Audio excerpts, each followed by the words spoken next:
Hi, it's Matt with Artista Music. This lesson, I'm going to introduce you to the most popular chord shape that's in music, and that's the power chord. Now, while learning the power chord, we're also going to learn what a root note is. That's going to help us better name all of our chords. Now, in our earlier lessons, we talked about open chords. Open chords are when you play a chord that's close to the nut of the guitar and you have open strings, or strings that we don't touch, but we play. Great example, E major. We don't touch our 6th, 2nd, and 1st strings, but we do play them, and that's what helps us get that E major sound. Same thing with G major. We have open strings that we play, but we don't touch. Now, power chords are a different story. With a power chord, we only play notes or strings that we touch. This allows us to move in different areas of the fretboard. So let me just break down the basic theory on how a power chord is made. Now, we're going to use E minor as our example. And remember, E minor, we take our 1st finger, 2nd fret of the 5th string, and 2nd finger, 2nd fret of the 4th string. And we play from 6th string to 1st string.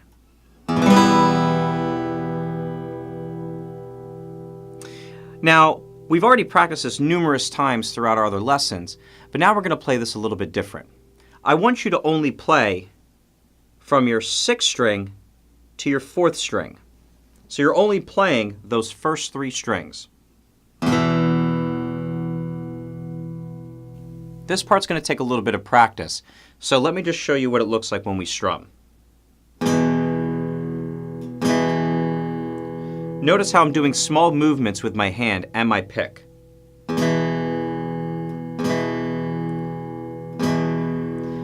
I'm stopping right when I get to the 4th string.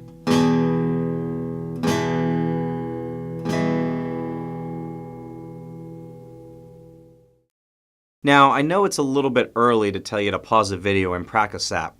But what you're doing is you're taking control of your strumming hand. We're so used to just playing chords open from our 6th string to 1st string, but now we have to start learning control. So it's okay right now just to pause the video and just work out playing the 6th, 5th, and 4th strings of that E minor chord. Now we're going to talk about what a root note is. This is how we get the name for our chords. Let me show you an example. So let's use our E minor again. Let's listen to the name of E minor. E minor. What's the 1st string that we play when we play E minor? It's the 6th string. And we already know from a previous lesson that the 6th string is named E because that's the note that the open string makes. So E minor has a root note that's an E. That's how we get the E minor. Now let's do that with a power chord. We're going to do an E power chord. Our root note is the E note that the open 6th string makes. And remember, we're only playing the first 3 strings.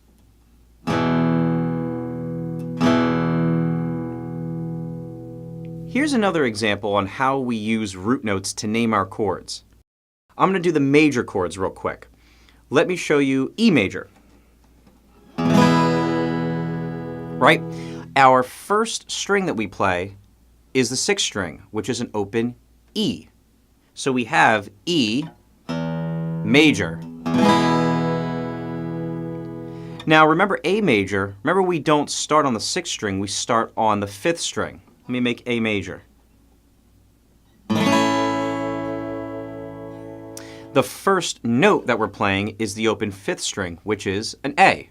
So we have our A major. One more example, D major. So we know with D major we start on the 4th string. That 4th string is named D because that's the note it makes. So we have D major. So let's go back to that E minor example. remember, we're only playing the first 3 strings of that chord. So that's the 6th, 5th, and 4th string. Now I want you to use different fingers. We're going to take our 3rd finger, place that on the 2nd fret of the 5th string, and then our 4th finger on the 2nd fret of the 4th string, and play those same strings, the 6th, 5th, and 4th.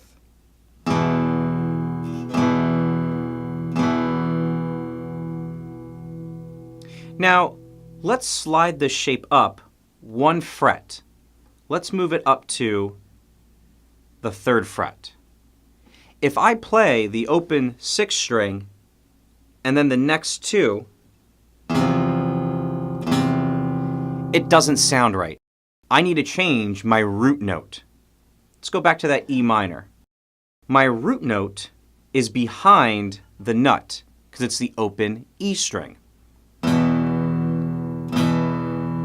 In fact, I want you to rest your 1st finger just behind the nut on the 6th string. Take this shape and slide up 1 fret. Now you'll notice my 1st finger is now on the 1st fret of the 6th string. I don't have any fingers on the 2nd fret, and that E minor shape moved to the 3rd fret. If I squeeze and only play the 6th, 5th, and 4th strings, I get this chord.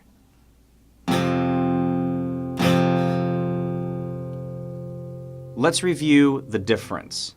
Let's slide back 1 fret. Now my 1st finger's behind the nut, and I'm in my E minor shape. Slide up 1 fret.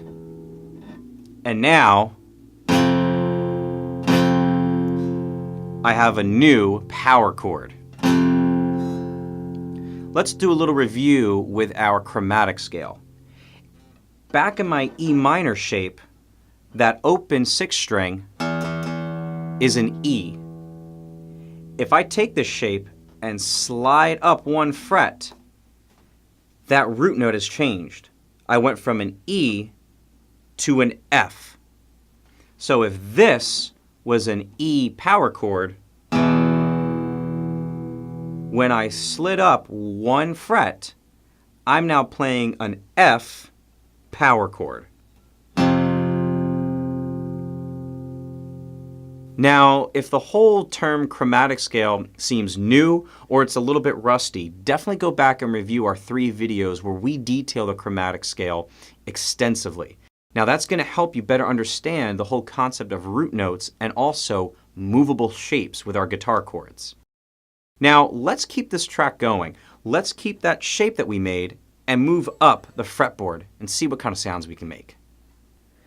So let's start from that modified E minor shape. Remember, I have my 1st finger resting behind the nut on the 6th string. I'm not pressing, I'm just resting it.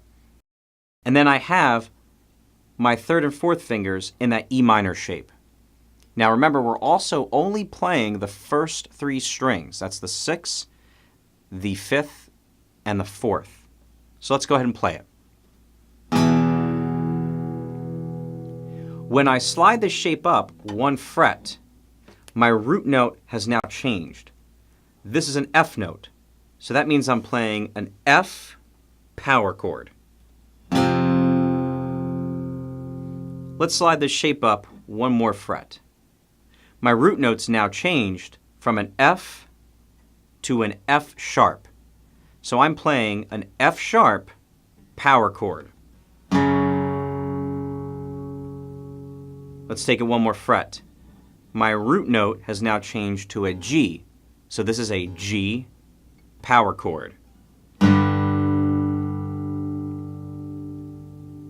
Let's go up 1 more fret.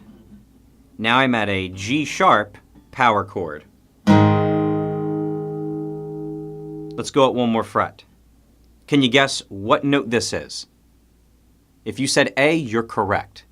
We made an A power chord. Continuing on, A sharp power chord.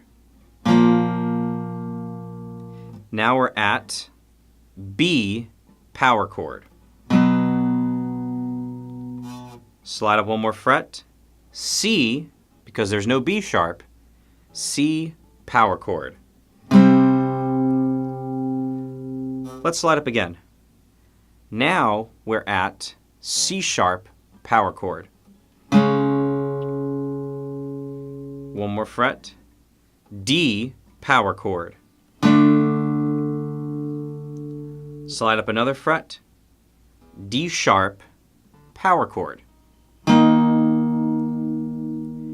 And finally, we reach the 12th fret and we know that this is an E power chord. So it's interesting how we took the lessons that we've learned in our chromatic scale video and applied that to chords. See how everything's starting to come together? Now you can also do this when we're talking about flats. So you can start on the 12th fret because we know on the 6th string, on the 12th fret, that's an E note. And you can go in through your flats. So we have E power chord, go down one fret, E flat power chord, down one fret to D power chord, then D flat power chord, then C power chord, then B power chord, and so on and so forth. So that's a really great way to practice how to make power chords on the 6th string. Go up, name your root note first, and then play the chord. And then when you finally get up to the 12th fret, go backwards and start naming your flats. So we're going to end part 1 on this power chord series right here. I want you to go through and try to apply that chromatic scale knowledge to your power chords. Go up chromatically to the 12th fret and even beyond if your guitar allows it, and name all of your natural and your sharp chords. And then start from the 12th fret and go down to name your flat power chords.